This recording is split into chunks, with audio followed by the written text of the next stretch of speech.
Hey everyone, just a quick stimulus update for you today. Only a couple of new important news stories you need to know about when it comes to the next stimulus payment. So let's go ahead and get right into it.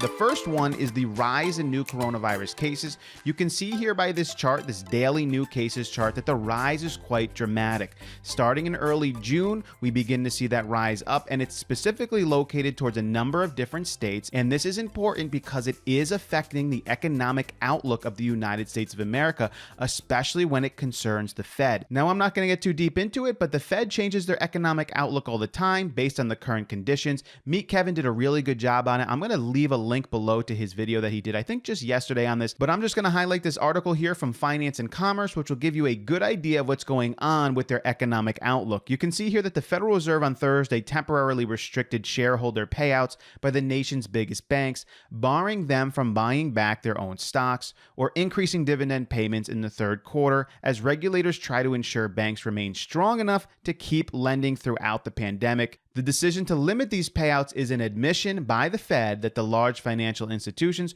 while far better off than they were in the financial crisis, remain vulnerable to an economic downturn unlike any other in modern history. With coronavirus cases across the United States still surging and business activity subdued, it remains unclear when and how robustly the economy will recover. Some of the Fed's own loss projections for banks, in fact, suggest that the eventual hit in loans in a bad scenario could be far worse than the aftermath of 2008.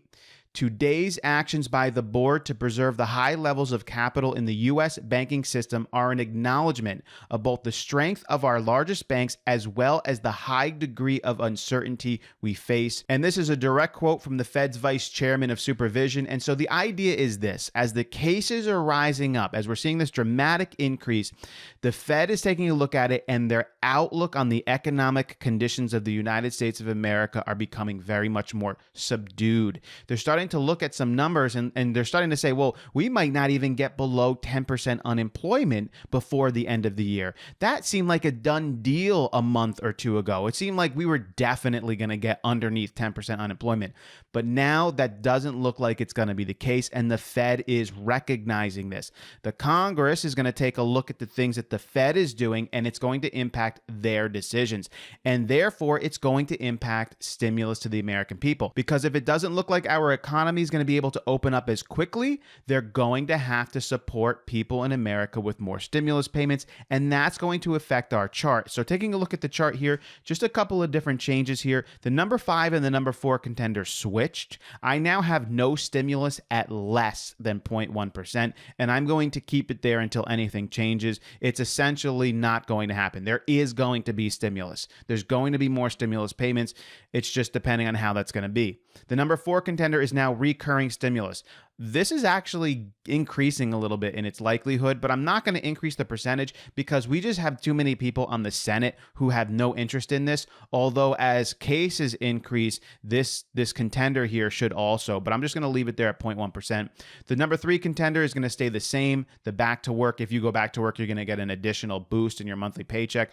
5%, probably unlikely to happen. The number 2 contender, I am raising that up to now 60%. So we're starting to see this one-time payment creep up as time goes on, as more news impacts us and we begin to see things around us, the economy around us. This is gaining steam. So I believe that the number 1 contender, targeted stimulus, is going to happen, and I believe that the number 2 contender, another one-time direct payment of $1,200 to the American people, is also going to happen. I believe both of them at this point. And also remember, coming up this week, we're only a few days away from it. On Thursday, July 2nd, the U.S. Bureau of Labor Statistics is going to be releasing their June job numbers. That's going to be really important. Not important because it's going to show us the condition or the economic condition of the United States of America. It's really not a wonderful test right now to show us how good the economy is going to do.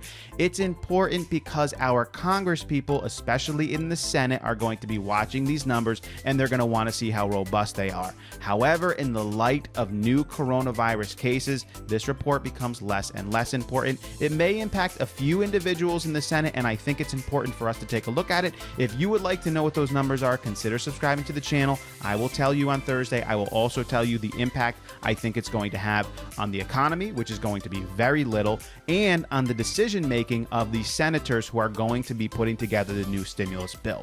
So hopefully you found this information valuable and helpful for you guys. If you have any questions, leave them below. I do try to address them as I can. There are so many of them, but I enjoy you guys coming along with me. If you haven't subscribed to this point, consider subscribing. I would love to have you come along. As always, I will catch you next time.